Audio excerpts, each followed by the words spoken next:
see a vote on the House floor. What are your thoughts? Well, to quote Greta Thunberg, I would say to Chuck Schumer, how dare you? And here's why. I mean, he said nothing during the entire time that the House was rejecting any idea that the Republicans would get a chance to hear from key witnesses, whether it was the whistleblower, Peter Strzok, Lisa Page, James Comey, John Brennan, go through the whole list. They wouldn't hear from any of them.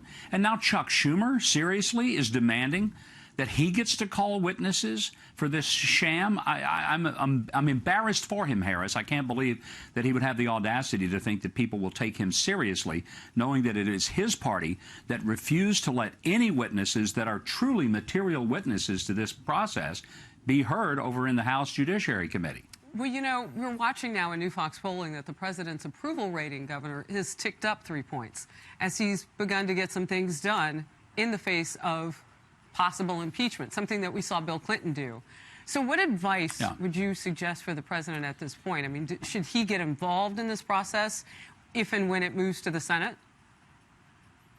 Not that much. I think he keeps doing what he's doing. Monitoring this record stock market that we just saw today hit a whole new high. The USMCA deal is going to produce hundreds of thousands of jobs, if not millions. Great boost to the economy. Talk about the wage increases that everyone has gotten, and the fact that women and minorities, Hispanics, blacks, have all had the highest job levels in history. There are some wonderful stories to tell. Donald Trump has gotten rid of 7 regulations for everyone that's been passed. That's a big part of what makes the economy soar right now. He's got plenty to talk about. I think let surrogates, other people talk about the impeachment process, because most Americans have already made up their minds, and if there's a dozen or so in the entire country that haven't, I doubt that anything anyone says is going to swing them one way or the other. So you must be clairvoyant. Because as we look at this new Fox poll, again, and this one I want to pop up on the screen, it shows that voters' minds appear relatively unchanged on impeachment despite the public impeachment hearing. So you say that the president needs to let surrogates talk. Who are the Democrats going to let talk? Because their argument doesn't seem to be moving the needle. Well, I hope they'll let the people talk that have been talking. They've been real effective for the Republicans, whether it's Jerry Nadler, Nancy Pelosi, Adam Schiff.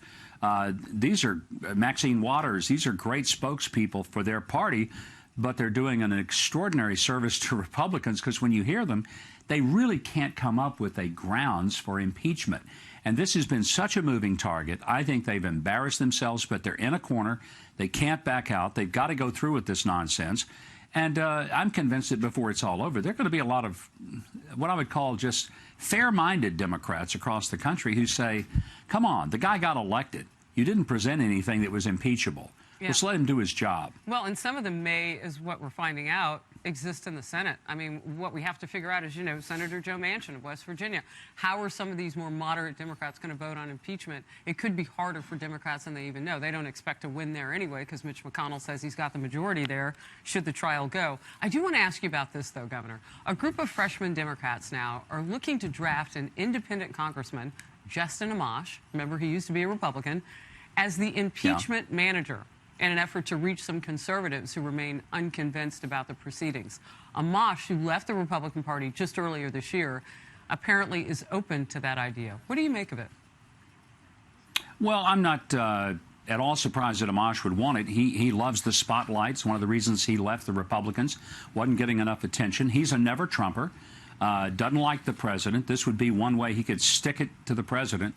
But I think what he's going to do is stick it to himself. This is, frankly, a gun pointed at his own head, not at the president's. And I think he'll do it. I think the Democrats are smart to ask him because then they can pretend that this is showing that it's not just a partisan issue. But the fact is, the real concern for the Democrats, not one Republican will vote with them. There has never been an impeachment that was this partisan, that was this overwhelmingly railroaded. And so they own that. And they're going to continue to own that right through the election of 2020. Yeah, and it seems like our country is right there mirroring what we see on Capitol Hill with regard to that. I'll give you last word. Well, it is polarized. There's no doubt about that, and it will be throughout most of the election.